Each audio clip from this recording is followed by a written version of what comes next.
Assalamualaikum warahmatullahi wabarakatuh. Saya Julian Torikarkan dari Prodi Teknik Sipil. Di sini saya akan mempresentasikan tentang kimia terapan di bidang teknik sipil. Apa itu ilmu kimia? Ilmu kimia adalah sebuah ilmu mengenal bahan kimia. Bahan kimia bukanlah zat abstrak yang perlu ditakuti oleh manusia biasa. Bahan ini mencakup benda yang ada di sekitar kita. Ilmu kimia juga dapat didefinisikan sebagai ilmu murni yang mempelajari bahan-bahan yang ada di alam semesta, interaksi di antaranya, dan perubahan energi yang berhubungan karena adanya perubahan-perubahan alam. Apa saja kimia terapan di bidang teknik sipil? Yang pertama ada semen. Dalam perkembangan zaman, semen diciptakan untuk memenuhi pesanan akan bangunan yang kian meningkat. Salah satu terapan kimia dalam bidang teknik sipil adalah pembuatan semen.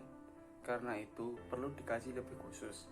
Semen merupakan bahan dasar dari sebuah bangunan.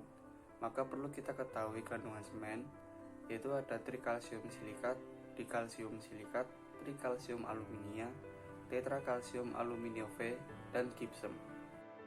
Komposisi kimia semen dalam bentuk oksida. Mineral trikalsium silikat dengan rumus Ca3SiO5 memiliki komposisi dalam bentuk oksida 3CaO SiO2 C3S. Dikalsium silikat dengan rumus Ca2SiO4 komposisi dalam bentuk oksidanya 2CaO SiO2 C2S. Trikalsium aluminat Ca3Al2O5 mempunyai komposisi dalam bentuk oksida 3CaO Al2O3 C3A. Tetrakalsium aluminove dengan rumus Ca4AlNfe2NO7 komposisi dalam bentuk oksidanya 4CaO AlNfe2NO3 C4AF. Kemudian ada beton. Beton adalah sebuah bahan bangunan komposit yang terbuat dari kombinasi agregat dan pengikat semen. Bentuk paling umum dari beton adalah beton semen Portland yang terdiri dari agregat mineral, biasanya kerikil dan pasir, semen dan air. Biasanya dipercayai bahwa beton mengereng setelah dipencampuran dan peletakan. Sebenarnya beton tidak menjadi padat karena air menguap, tetapi semen berhidrasi mengalami komponen lainnya bersama dan akhirnya membentuk material seperti batu. Beton digunakan untuk perkerasan jalan, struktur bangunan, fondasi, jalan, jembatan, penyeberangan, struktur 9 parkiran, dasar untuk pagar atau gerbang, dan semen dalam bata atau tembok blok. Nama lain beton adalah bata cair.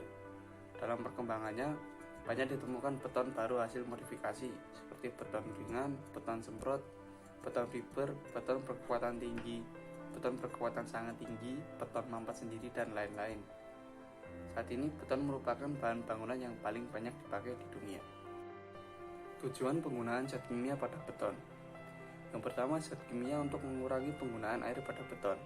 Hal ini dimaksudkan agar diperoleh dengan nilai pas yang tetap dengan kekendalan yang sama. Yang kedua, zat kimia untuk memperlambat proses ikatan campuran beton. Biasanya diperlukan untuk beton yang tidak dibuat di lokasi penuangan beton. Proses pengikatan campuran beton sekitar 1 jam, sehingga apabila sejak beton dicampur sampai penuangan memerlukan waktu lebih dari 1 jam, maka diperlukan ditambah zat kimia. Yang ketiga, zat kimia untuk mempercepat ikatan dan pengerasan campuran beton. Diperlukan untuk mempercepat proses pekerjaan konstruksi beton. Pencampuran beton, zat tambahan tersebut digunakan adalah CaCl2, CaNO3, 2, dan NaNO3. Kemudian ada cat kayu dan cat tembok. Cat digunakan untuk memperindah ruangan dengan warna yang menarik. Cat yang biasanya sering dipakai adalah cat kayu dan cat tembok. Daya lekat antar cat tembok dan cat kayu berbeda. Cat kayu mempunyai daya lekat yang lebih kuat daripada cat tembok. Bahan kimia yang ada di dalam cat tembok diantaranya adalah kalsium karbonat, titanium dioksida, PVHC, kaolin, pigmen, dan air. Kalsium karbonat dan titanium dioksida digunakan sebagai bahan baku utama dalam cat tembok. PVHC digunakan sebagai bahan kimia dalam cat untuk memperindah ruangan dengan warna yang menarik. Bahan cat kayu hampir sama dengan bahan baku pada cat tembok. Perbedaannya pada cat kayu ditambahkan lateks atau getah karet, dan sebagai pelarutnya digunakan terpenting bukan air. Terpenting digunakan sebagai pelarut karena dapat melakukan lateks.